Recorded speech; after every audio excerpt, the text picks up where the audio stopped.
Sino kaya dito? Bigyan niyo ako ng sapang buhay. Panginoon, bigyan mo ako ng sapang buhay. At imbestigahin ko lahat. Isa-isa. Dito sa Senado, sa House of Representatives. Tignan natin. Pati sarili ko, imbestigahin ko.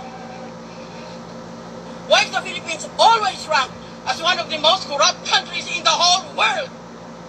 Yan, sagutin niyo ako niyan. Nagpapakalinis kayo?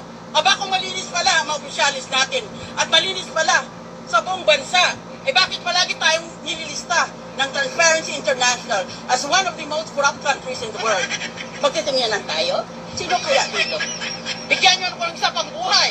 Panginoon, bigyan mo ako ng sapang buhay at imbestigahin ko lahat. Isa-isa. Dito sa Senado, sa House of Representatives. Tignan natin.